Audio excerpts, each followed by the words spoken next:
Boa noite. Estamos mais uma vez reunidos em nome do nosso Mestre Jesus, em nome dos bons amigos espirituais, nesses dias frios que estamos vivendo, procurando aprender um pouco mais dos ensinamentos do nosso Mestre Jesus para aquecer nossos corações.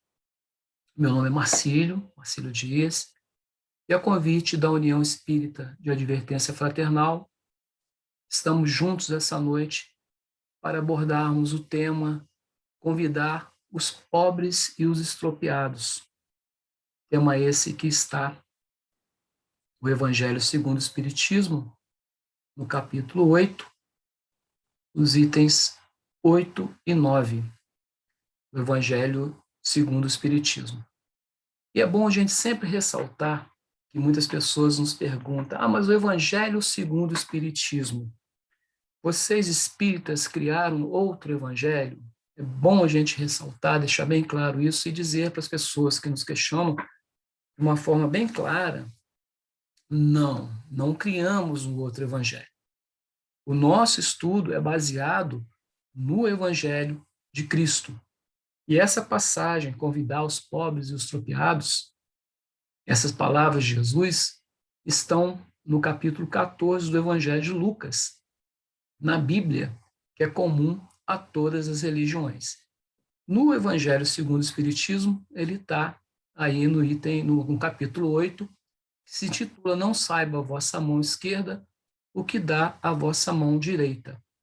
Mas nós vamos aqui, então, conversar a respeito do momento que Jesus falou essas palavras. Está lá no capítulo 14 do Evangelho de Lucas, na Bíblia, que é comum a todas as religiões.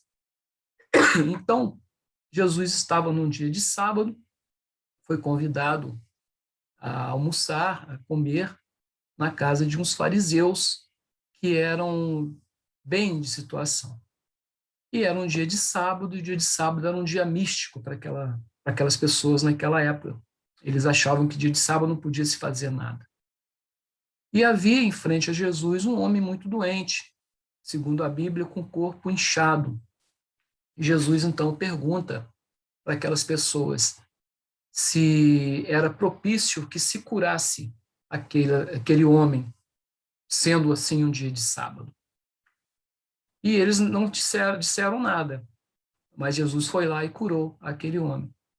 E depois perguntou para eles assim: se houvesse um boi que fosse propriedade de vocês e caísse no buraco, sendo um dia de sábado, vocês deixariam esse boi morrer ou retirariam ele de lá? Então ele colocou aquilo ali para que aquelas pessoas pudessem entender que qualquer momento, qualquer dia, se ele pudesse e tivesse que praticar a ação da caridade, a ação da ajuda ao próximo, o ensinamento maior dele de amar ao próximo, ele iria praticar e qualquer um deveria praticar, independente da hora, momento e local. E foi aí, então, que ele falou, deu essa passagem para a gente, de convidar os pobres e os estropiados. Jesus, então, gostava muito de usar esses exemplos para que a gente pudesse compreender melhor. Então, continuando o nosso estudo, a gente vai ver aqui que Jesus falou para a gente várias coisas. Então, dentro do Evangelho segundo o Espiritismo, antes de entrar propriamente no tema convidar os pobres e os estropiados, vamos falar um pouquinho sobre fazer o bem sem ostentação. Então, uma orientação que é dada para a gente? No cuidado ao praticar. No cuidado ao praticar as ações que a gente tem como caridade, que a gente faz a caridade. Por quê? Muitas pessoas têm o costume de fazer alguma coisa e ostentar. Fazem questão de mostrar que estão fazendo algo. E Jesus, ele deixava para a gente essa alerta. Olha, cuidado ao fazer essas boas práticas em público. É necessário fazer? É necessário fazer, grande mérito nós temos? Grande mérito temos, mas mérito maior há em não divulgar o que está sendo feito. E lá nessa passagem, no Evangelho de Mateus, no capítulo 6, de 1 a 4, ele coloca para a gente: quando derdes esmola, não façais tocar a trombeta diante de vós, como fazem os hipócritas nas sinagogas e nas ruas, para serem louvados pelos homens. Quando derdes esmola, não saiba a vossa mão esquerda o que faz a vossa mão direita, a fim de que a esmola fique em segredo, e vosso Pai, que vê o que se passa em segredo, vos recompensará. Então, são passagens bíblicas, essa aqui também contida no Evangelho segundo o Espiritismo, deixando bem claro para a gente o que a gente deve fazer. Vamos lá.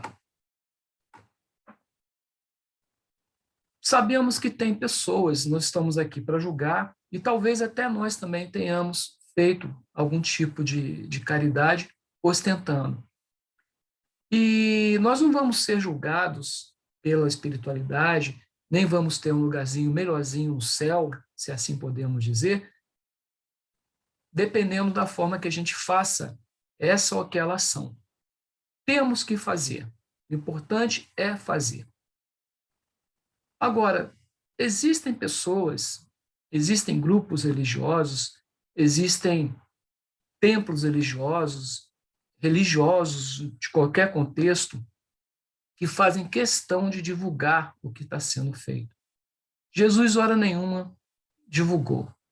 E ele deixava bem claro para a gente que aquele que faz com ostentação já recebeu a sua recompensa e não vai ter necessidade que ele seja recompensado de outra forma.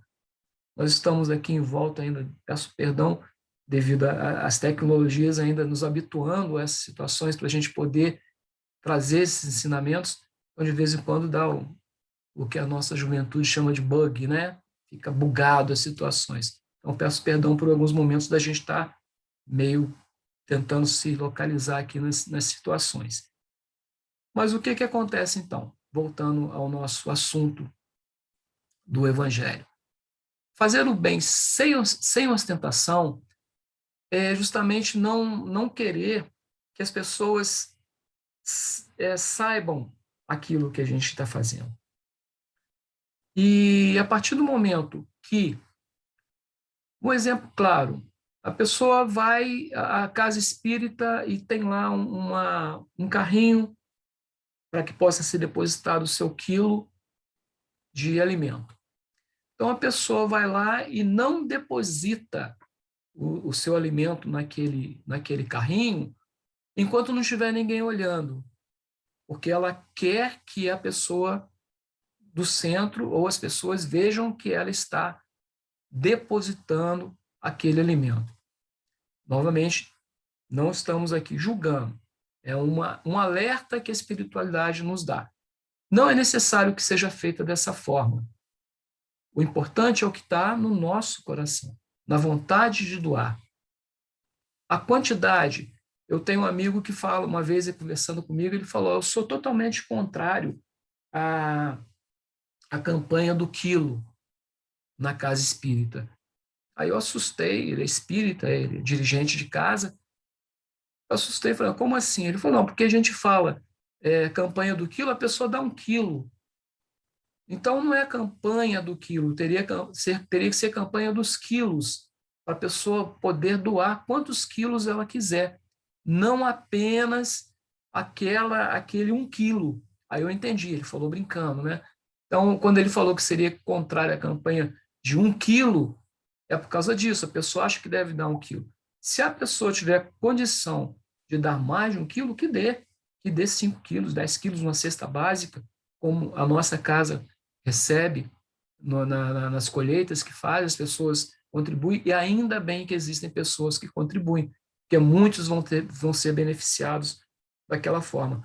Então, segundo Jesus colocou para a gente, e o Evangelho também, o real significado do não saiba o que a vossa mão esquerda dá é justamente a verdadeira generosidade adquirida toda a sublimidade quando o benfeitor inverte os papéis. Então, quando a gente faz alguma ação de caridade, o verdadeiro sentido que Jesus quis dar a essa prática é justamente a questão de inverter os papéis. Fazer o bem sem ostentação está aí, mérito, mas é mais meritório ocultar a mão que dá. Porque, igual colocamos esse slide para a gente poder refletir, a pessoa está aí trazendo para o dia a dia de hoje, dando ali esmola e fazendo lá uma fotozinha, uma selfie, né, do que está sendo feito. Então, a colocação de Jesus, os que fazem o bem ostentosamente já receberam sua recompensa. Então, se a gente faz, vamos vulgarizar o termo, para querer aparecer, vamos pensar no próximo que está recebendo, que um dia poderá ser nós. Nós vamos nos sentir bem de alguém nos expondo dessa forma que está aí? É uma coisa que deve ser refletida. Não estamos dizendo que as pessoas fazem, mas se estamos fazendo dessa forma, vamos rever o conceito. E está ali o que eu disse antes. Ó. A verdadeira generosidade adquire toda a sublimidade quando o benfeitor, invertendo os papéis, acha meios de se figurar como beneficiado diante daquele que presta o serviço. Então, vamos pensar bem quando nós vamos praticar esse ato.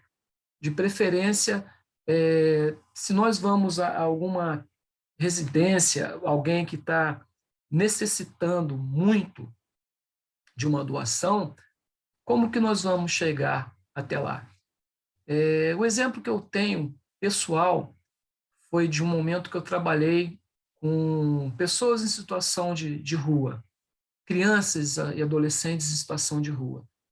E nós tivemos que fazer uma visita na casa dessa criança que estava nesse processo.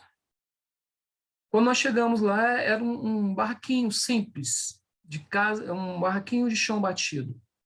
E estávamos todos assim, devidamente arrumados, mas haviam algumas pessoas que estavam muito mais bem arrumadas. E essas pessoas, quando bateram a porta, não foram recebidas pela mãe daquele menino. A mãe do menino não deixou que as pessoas entrassem. E eu então falei, deixa eu ir, eu vou tentar falar com ela. Aí elas falaram assim, as pessoas falaram, por quê? Eu falei, olha, eu tô com um traje mais simples e talvez isso vai fazer com que ela me receba. Eu tô com a calça jeans e uma camisa normal. Vocês estão, assim, bem trajadas e talvez ela esteja se sentindo constrangida de recebê-las. Então, quando eu fui até ela realmente me recebeu. Abriu a porta, deixou que eu entrasse, conversou comigo e eu fui sutilmente perguntei para ela os motivos, né, dela não receber as pessoas. Ela falou exatamente dessa forma. Ela falou: olha, as pessoas me procuram dessa instituição e me procuram assim muito a palavra que ela usou, muito chique. E a minha casa é muito simples e eu fico com vergonha de recebê-las. E o senhor veio de uma forma mais fácil para que eu possa atendê-lo. Aí eu falei com ela, mas eu também sou chique, brinquei com ela, né, para deixar uma coisa mais clara. Aí ela entendeu o que eu quis dizer também. Eu falei que as mulheres realmente naquele momento poderiam estar assim, mas que eu ia conversar com elas. E numa outra situação, a pessoa voltou comigo trajada de uma forma mais simples e ela deixou que nós entrássemos na casa dela. Então, por que eu quero dar esse exemplo? Porque muitas vezes, inconscientemente, nós agimos dessa forma. Isso talvez possa estar sendo prejudicial. Então, quando Jesus colocou para a gente esses ensinamentos, e ele era o nosso exemplo maior de como não ostentar, de como fazer as coisas de uma forma mais simples, mais correta. E assim, eu estou aqui apanhando ainda, gente, desculpa pelas situações aqui, mano. Vamos lá, vamos continuar aqui. Fé em Deus e as coisas vão fluir. Então, olha só, dentro aqui do que a gente criou, se nós estivéssemos lá na casa, e se Deus quiser, daqui uns dias vamos voltar, seria tudo mais fácil, né?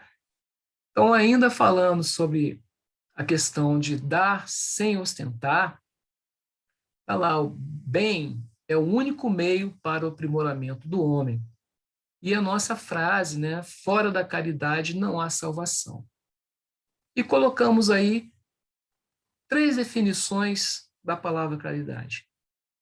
Comportamento ou tratamento que denota o bem, causar o bem ao próximo ou ato de beneficiar outrem. Então vamos a cada uma delas assim.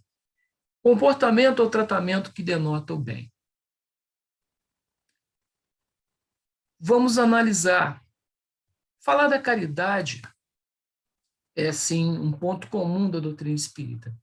Mas vamos analisar como estamos praticando a caridade.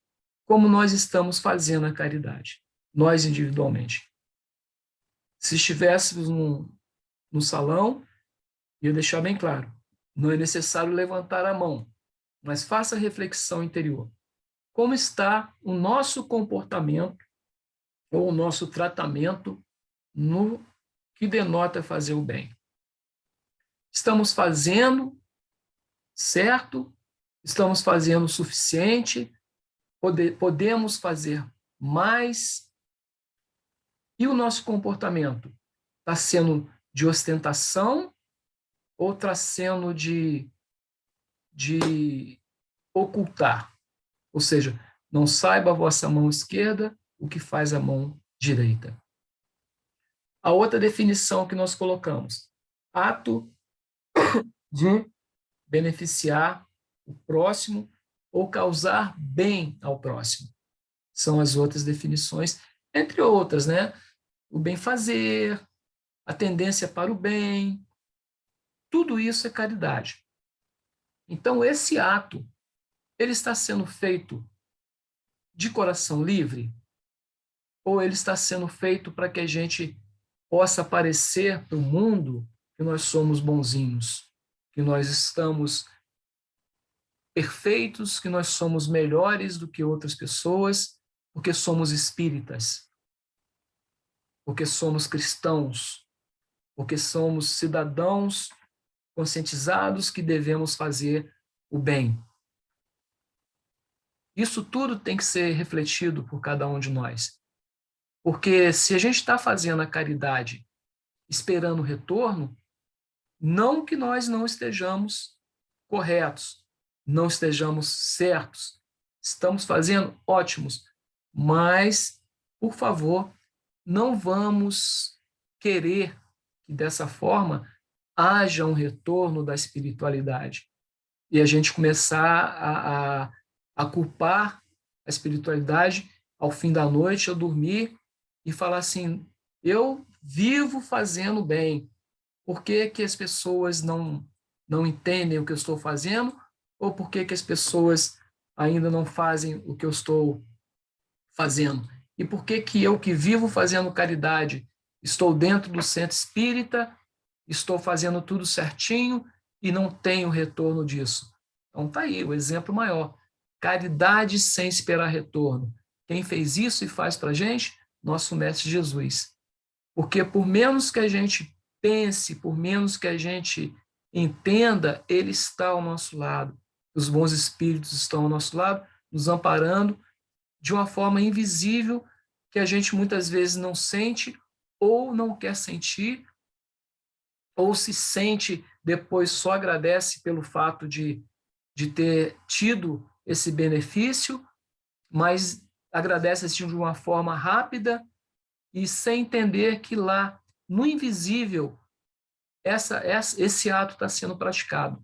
Nesse caso aí, a gente colocou esse slide mostrando Jesus, mas existem os nossos benfeitores espirituais e, com certeza, nesses momentos, que isso aí não deixa de ser também uma caridade moral, naqueles momentos que nós estamos passando por alguma dificuldade, vem esse amparo espiritual e nós, muitas vezes, não entendemos como esse amparo está sendo feito. Então, convidar os pobres e os extropiados, a gente pode compreender também como sendo um convite de Jesus para o seu ensinamento maior, que é o amar ao próximo como a si mesmo. Porque quando nós fazemos algo para alguém, nós somos os maiores beneficiados. Aí a gente vai voltar na tecla, mas como eu vou saber que o próximo está sendo beneficiado? Porque muitas vezes aquilo que é bom para mim não é bom para ele. Temos que parar de vez com esse questionamento e pensar, entender o que os Espíritos nos falam.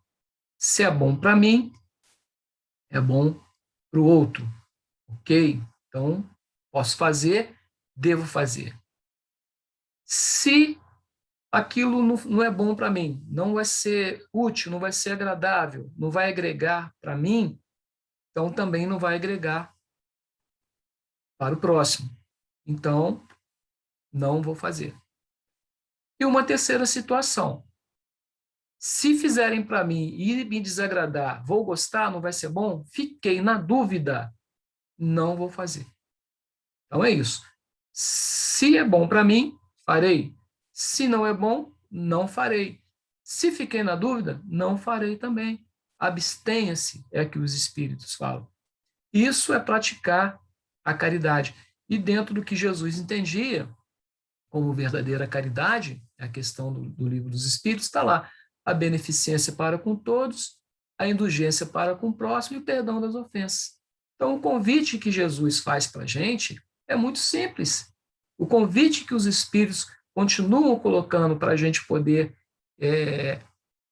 participar dessa questão evolutiva, desse passo de evolução, é muito simples. É pensar dessa forma. Entender que o próximo, muitas vezes, como nós falamos, talvez não esteja ainda num estágio absoluto de entendimento e a gente se colocar no lugar dele. A gente se colocar no lugar e não cobrar do próximo entendimento.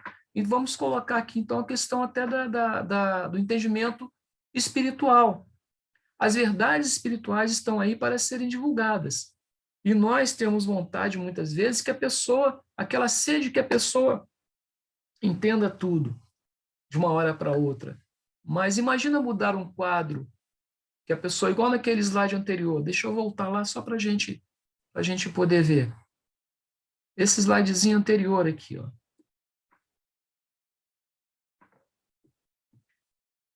Aquela pessoa que está sendo amparada por Jesus. Quantas pessoas, dentro talvez do nosso próprio convívio familiar, convívio de trabalho, não está passando por uma situação como esse jovem dessa imagem. E talvez aquilo esteja passando de uma forma invisível para a gente não está sentindo. Então, convidar os pobres e os estropiados entra também nessa situação da gente se colocar no lugar do outro e entender que aquele outro necessita do nosso atendimento naquele momento ali. Porque seria muito fácil a gente achar simplesmente, ele está ali porque ele está afastado de Deus, que é comum, infelizmente, a gente ouvir algumas pessoas falarem. Então, esse convite de Jesus, ele vai mais além. É servir sem esperar retorno. Porque vou entrar nessa parte mais forte daqui a pouquinho, quando a gente entrar lá ler o texto que está no Evangelho. Mas a gente vai pensar assim, por que eu vou ajudar tal pessoa se eu não vou ganhar nada com aquilo? Estamos errados. Vamos lá. O que o Evangelho, segundo o Espiritismo, explica para a gente nessa questão?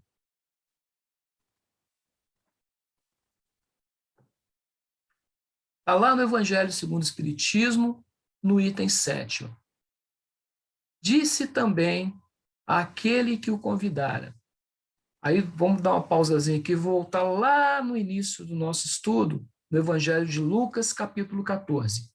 Então, essa parte do Evangelho de Lucas, capítulo 14, de 12 a 15. Aqui embaixo a gente deixou bem explícito isso, no Evangelho segundo o Espiritismo. Mas depois, então, que Jesus contou para aqueles, teve aquela atitude diante daqueles fariseus, mostrando a eles a necessidade de curar aquela pessoa que estava doente, em frente a ele, naquela mesa posta para que ele almoçasse ou jantasse com os fariseus, ele falou isso para eles naquele momento. Disse também aquele fariseu que o convidaram: quando destes um jantar ou uma ceia, não convideis nem os vossos amigos, nem os vossos irmãos, nem os vossos parentes, nem os vossos vizinhos que forem ricos, para que em seguida não vos convidem a seu turno e assim retribuam o que de vós recebam. Quando deste um festim, convidai para ele os pobres, os estropiados, os coxos e os cegos, e sereis ditosos por não terem eles meios de vô-lo retribuir, pois isso será retribuído na ressurreição dos justos. Então, um daqueles que se achavam à mesa, ouvindo essas palavras, disse: feliz do que comer do pão no reino de Deus. Aí o que Jesus, então, queria dizer disso aí? Eu coloquei aqui para a gente refletir. A linguagem simbólica que Jesus usava. Uma linguagem simbólica para que as pessoas pudessem compreender aquelas situações do dia a dia. Então, quando ele estava em meio a cobradores de impostos, ele contava parábolas que tivessem a ver com finanças. Se ele estava em meio a pessoas da agricultura, ele sempre dava o exemplo das questões de colheita, de semeadura.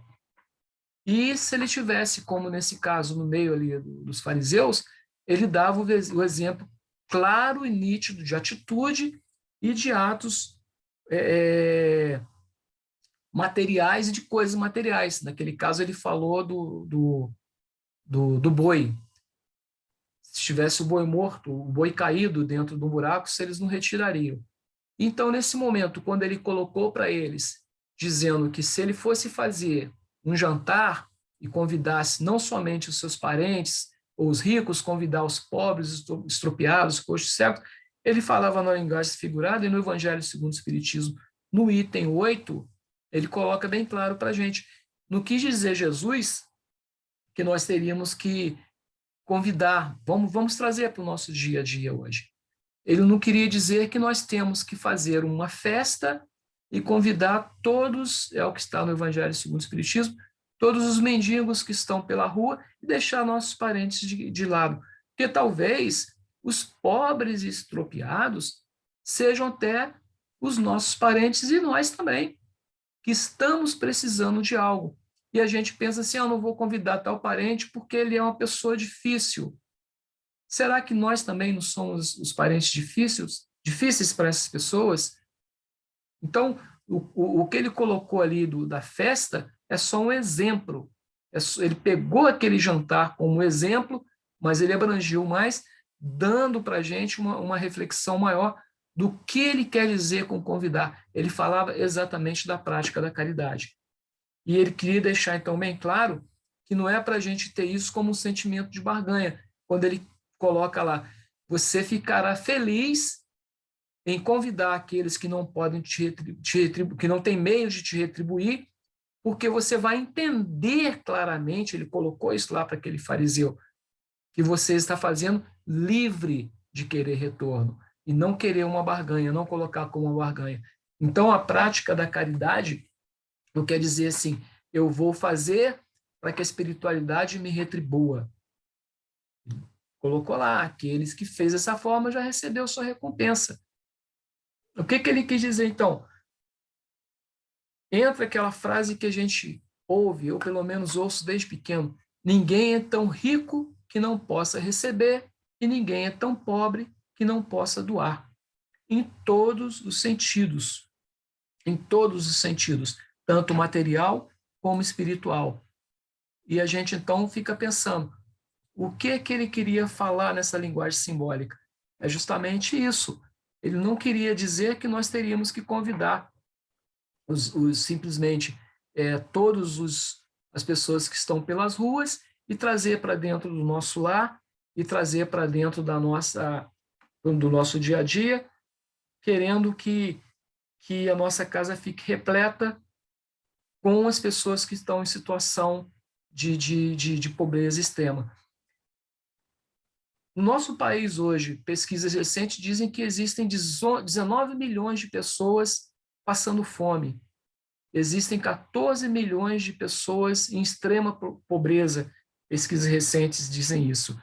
E, recentemente, houve uma polêmica que, em algum estado, queriam multar as pessoas que estavam alimentando as pessoas que estavam na rua. E a gente, então, que tem um pouquinho de humanidade dentro de nós, se revolta com isso. Mas, então, é interessante até que essas situações aconteçam para que a gente possa praticar e venha bem claro, a palavrinha que está muito em alta se chama empatia. E de que forma que a gente está praticando essa empatia? Então, a linguagem figurada que Jesus colocava para a gente, e aqui no livro no Evangelho segundo o Espiritismo, não sei se vai dar para ler devido à iluminação, ele deixou bem claro que essas palavras, entretanto, podem receber sua aplicação no sentido mais literal, da gente realmente fazer a coisa acontecer, indo de encontro àqueles que necessitam, deixando bem claro. Se a gente tivesse a possibilidade de abrir as portas do nosso lar, da nossa casa, para essas pessoas, seria ótimo, mas a maioria de nós não tem essa estrutura. Mas existem as casas espíritas, que têm atendimentos avançados para pessoas em situação de carência e de pobreza. A União Espírita de Advertência Fraternal é um desses exemplos, e outras casas espíritas também praticam.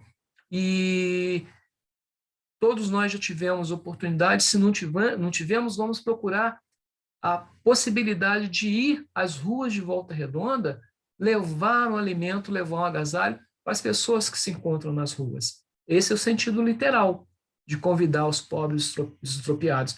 Não necessariamente necessitamos de trazê-los à nossa casa, mas podemos ir até eles. O Evangelho de Cristo, ele é repleto de situações onde Jesus praticou esse tipo de situação. O Evangelho segundo o Espiritismo é repleto de mensagens de pessoas, de espíritos que viveram situações assim e vieram relatar para a gente. Tem aquela situação daquela senhora que praticava a caridade de forma oculta e ela levava a filha dela para que a filha dela pudesse ver ali ao vivo com os próprios olhos a miséria, e ela então fazia com que a filha fizesse lá as costuras, fizesse alguns enxovais para levar para aquelas pessoas. Em determinado momento, uma dessas pessoas que era beneficiada por ela vai até a sua casa e quando vê ela toda arrumada, aquela pessoa bem vestida, ela se espanta porque ela reconhece nela aquela benfeitora.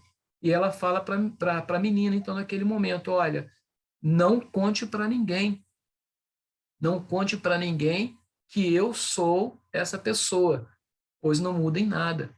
Então, esse é um exemplo que deve ser seguido. E a gente, então, se nós não temos esse trabalho de ir às ruas, é um conselho, um alerta, é uma situação que eu sempre peço que as pessoas façam isso. Eu já tive a oportunidade e nós aprendemos muito com eles. E muitos deles, muitas vezes, falam para a gente assim, eu não quero nem um alimento hoje, mas eu queria que você me desse uma palavra. O que você tem a dizer para mim sobre Jesus? Muitos deles, então, não querem a caridade material, eles querem a caridade moral. E a gente se sente muitas vezes na obrigação de conversar com eles, e a gente fica pensando, temos que parar de julgar, porque a gente fica, muitas vezes, olha para a pessoa na rua, em situação de rua, e pensa assim, ela está ali porque ela quer, porque ela tem família, é porque ela não se adaptou, existem abrigos em Volta Redonda, por que ela não está no abrigo? Infelizmente, é o que a gente estava falando. Entrar na vida dessas pessoas, entender a situação dela, é caridade, porque ela não se adaptou àquelas regras daquele abrigo, porque não está no momento dela. É difícil entender? Não, não é difícil entender. Faça esse exercício. Vamos fazer esse exercício de nos colocarmos nessa situação. Isso é o servir sem esperar retorno, porque aquela pessoa ali, muitas vezes, talvez a gente nem veja ela de novo, porque ela está aqui de passagem na nossa cidade. E se temos essa oportunidade, vamos convidar esse pobre nesse momento. E vamos partir para o lado, para esse finalzinho nosso aqui, para analisar a questão da caridade moral, também nesse sentido. Será que nós hoje não estamos sendo esse pobre que precisa de ser convidado para essa mesa de jantar? Será que nós não estamos precisando dessa reforma interior moral para entender o ser humano confuso que nós somos? Então, o ensinamento de Jesus, além do literal, ele vai nessa questão, passando pela necessidade que a gente tem de refazer o ser humano que nós somos. E outra coisa, se nós hoje temos o conhecimento, temos o entendimento espiritual, convidar os pobres e os estropiados também vai naquele sentido da gente oferecer a ele os ensinamentos de Jesus. Ah, mas eu não sei falar, eu não estou preparado para falar ainda. Dá o ombro amigo para a pessoa chorar, dá o aperto de mão, dá o sorriso, esteja ao lado dela, liga para ela, passa uma mensagem de autoestima, tenta fazer com que a pessoa possa melhorar. Todos nós sabemos quem está passando por alguma situação, e se não sabemos, vamos procurar saber, vamos entrar na vida das pessoas de forma positiva para tentar mudar algum quadro que ela esteja passando, e se é nós que estamos passando, vamos tentar mudar também, procurar amparo naquelas pessoas que podem, e sabemos que se a gente, nesse exato momento, pegar o telefone e ligar, ela vai nos receber, ela vai nos entender, ela vai aceitar e entender a nossa situação. Então, essa barganha é uma barganha positiva.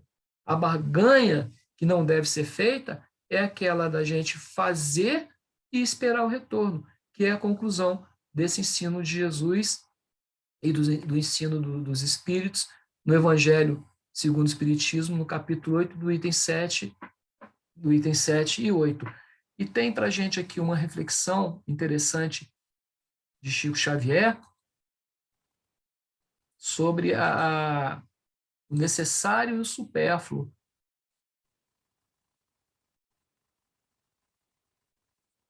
Vamos tentar aqui, vamos lá, me ajuda, tecnologia. Aqui, ó. Vamos lá, a gente encerrar. Então tá lá, o supérfluo e o necessário. Uns queriam um emprego melhor, outros um emprego. Uns queriam uma refeição mais farta, outros apenas uma refeição. Uns queriam uma vida mais amena, outros apenas viver. Uns queriam ter pais mais esclarecidos, outros apenas ter paz. Uns queriam ter olhos claros, outros apenas enxergar. Uns queriam ter voz bonita, outros apenas falar. Uns queriam silêncio, outros ouvir. Uns queriam um sapato novo, outros ter pés. Uns queriam um carro, outros andar. Uns queriam o supérfluo, outros apenas o necessário. Então, essa reflexão de Chico Xavier, está lá a reflexão para todos, nos leva a um fechamento bem reflexivo sobre essa passagem do capítulo do Evangelho e do Evangelho de Lucas. Vamos nos colocar na situação do próximo.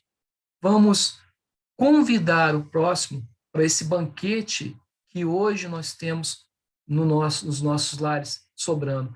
E muitas vezes o que está faltando para a gente é um toquezinho espiritual para a gente entender que o que nos sobra faz falta para o próximo, tanto na questão material como na questão do conhecimento espiritual. E nós, então, agradecemos mais uma vez o convite da União Espírita de Advertência Fraternal para podermos juntos aprendermos um pouco mais do Evangelho do nosso Mestre Jesus Cristo e, com a ajuda dos bons espíritos, que possamos a cada dia subir um degrauzinho mais nesse processo evolutivo. Que todos os nossos obstáculos possam ser superados e que possamos juntos aprender sempre. Que assim seja, graças a Deus.